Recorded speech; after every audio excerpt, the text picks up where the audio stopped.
Hello everybody, welcome to another episode of Diablo 3. My name is Wilfred. So today is the 10th of November, also the end of season 18. I had a lot of fun with this season.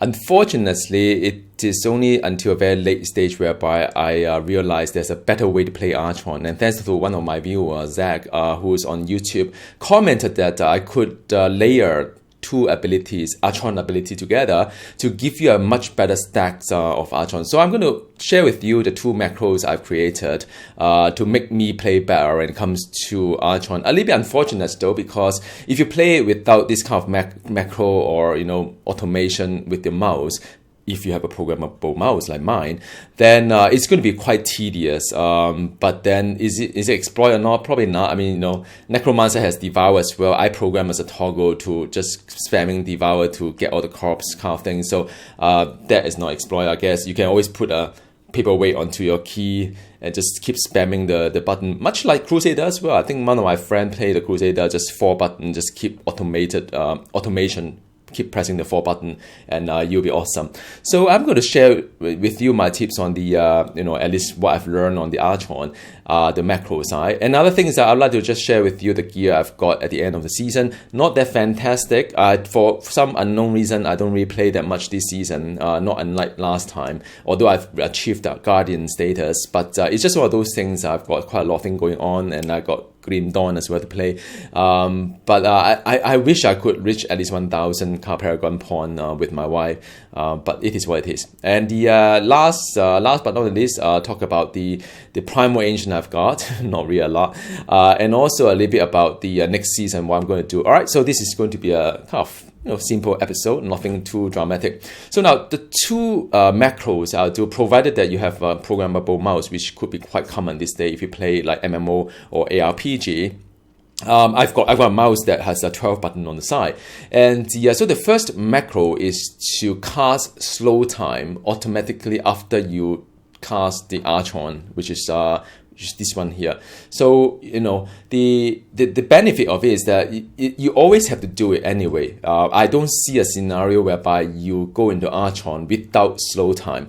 But the unfortunate thing about this whole slow time after an Archon is that the timing is very important, because I found that sometimes I press a button and nothing happened because I press it too fast. So if you do it manually, you press 2 and you press 2 again, just sometimes it doesn't register. So you can see in my video in the past, sometimes my slow time is up, sometimes my slow time is not up, and it becomes very frustrating. So the way that I program it, and it depends on latency, I guess, my latency is around 245 millisecond, is that I need at least half a second before the slow time casting after I turn the Archon. So I programmed that one in. It seems pretty reliable, so I can pop into slow time directly. Another thing that I've done is that because I want to layer more than one Archon abilities together, and it becomes so much better, right? Because you could do that stuff like that, and the and I toggle the explosion automatically.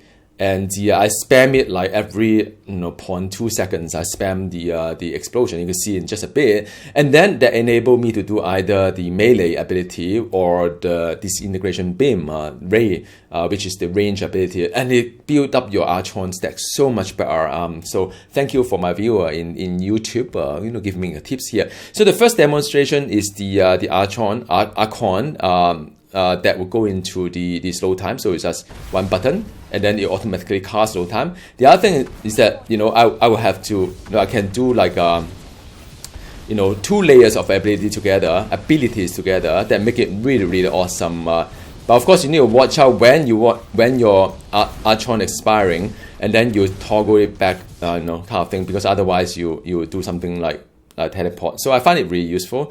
Up to you guys if you want to do it or not, but I find that it's rather hard to do explosion while you are in Archon mode, and then do the beam like the thing, beam whatever you need to do. So just a bit of tips on how I found that you can play it so much better. It's a little bit unfortunate that some of us need to rely on the automation to get a higher reef, because otherwise it's quite tedious to play without that.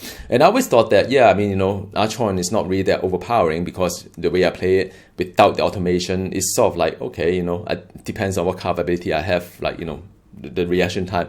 But with the automation, yeah, I mean, it's a lot better. Like, you know, all these things that here, you know, you can do like multiple kind of like things that you could do. You could layer two ability together, much better, right? So now that is the part of it. So this is toggle on, and this toggle off. All right. So now that is the two tips I share with the Archon, and definitely with that you push you know, much higher rift because you get more stacks here, and the even after you come out of Archon, you're still pretty powerful and pretty doable as well. All right. So I hope you enjoy that part. Second part is that the primal ancient this season is very, very disappointing, at least on my side. So I'm going to just destroy all these things because none of them are really useful at all. Even this follower thing that is like, you know, yeah, whatever. So this will become like the Forgotten Soul. You know, just churn it in after this video, and the because it's end of season anyway. So gear wise, I would like to just share with you what I've got in the end. So I've got the ancient head, which is rather alright, I think, and the chest is ancient as well, which I put a 75 gem inside. It's alright. It has prevent damage from elites as well, which is kind of nice. Shoulder is require a lot of work somehow. I don't have the nice shoulder here. I don't really have time to get the shoulder because I wanted to get the pants. My pants is still not ancient yet, so the shoulder is pretty crap. It is what it is. So that is a shoulder, and the glove is nice though. By the way, glove is close to the max of the crit hit damage chance together, which is very, very hard to find, and attack speed also perfect for Archon because that would, you know, scale up your Archon explosion. So that is pretty nice. The bracer is all right, I think. I mean, at least there's some crit hit chance there. Not 6%. I wish there was. And I put a gem there, 96 gem there. So I think that it's pretty all right. The belt wise, not ideal because it starts with 45 stacks instead of 50. But it's somewhere in the middle. It could have been worse. If it's 40, then it's worse, of course. But the rest of the stats are pretty standard. The skirt necklace, which is introduced in the season 18 with the fixes of not taking damage dealt increased by up to a certain percent, like this one here. So it, you know, once you take damage, then you drop back to nothing, then you start to build up again, kind of thing. But downside is that you do take up a lot of damage. So sometimes when you zoom into the dungeon, when there's a lot of fireball that hits you at the same time because you are the only target, say solo, that could be quite painful. But it is what it is. I think the roll wise is pretty alright. Not an ancient, but you know, that is, you know, it's just one of those things. When it comes to the amulet and rings, it's very, very hard to find an ancient with all the right affixes, I think. So that is one. You've seen the pants, and ring wise, I think this is rather nice as well. I mean, you know, 200% would be ideal, but I won't complain because there's you know, crit chance and damage with all these things here. So yeah, I'm fine with this one. The next one is the Hello of Kirini, also pretty alright. I mean, it's close to 80% anyway, so that is nice. And with the crit hit chance and damage as affixes. So again, they're not the max yet, but you know, I don't have a complaint on that one. So legendary gem wise, I use Bane of the Trap, Bane of the Stricken. I really need the Bane of the Stricken. You know, I play a lot of builds and classes, rather a lot, not really that much, that a lot. I found that not many classes really require the Stricken at the high rift, like, you know, more than 100. Some of them they can still use Bane of the Powerful, but for the Wizard, because I think Wizard Archon does a lot of AoE, not necessarily good at single target like a boss. So this one kind of like, you know, really help. And I use the Gogok of Swiftness as well, because attack speed scale up with your whole Archon kind of explosion thingy. So so that is important. So I got that one. The feet wise or the boots wise, I've got the rather alright as well. Basic stats with the movement there, and the and I've got the, you know, jammed up with 95.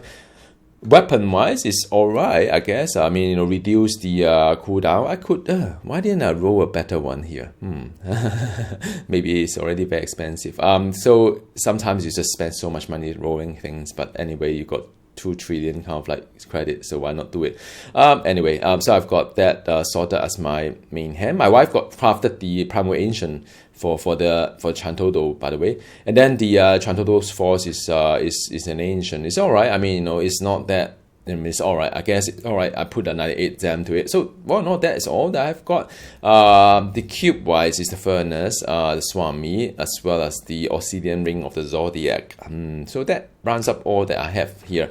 Now, looking forward to season 19, I will try one of the new sets. Monk has the judgment, and the Crusader has the Valor of Ages of Valor. I'm leaning towards the Crusader, while my wife is possibly leaning towards the Monk. So next season we may not do the same class together. Playing the same class has its benefit because we could share gear a lot faster to get all the gears required. And sometimes if I already get a very good gear, I can pass it to my wife as well, and vice versa.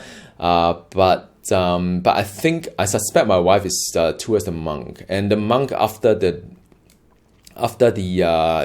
beta, or whatever we call it, the PTR, the public test Ryan, they've taken in the feedback a lot, and I can see that the Monk, the damage reduction is there, so that is really good.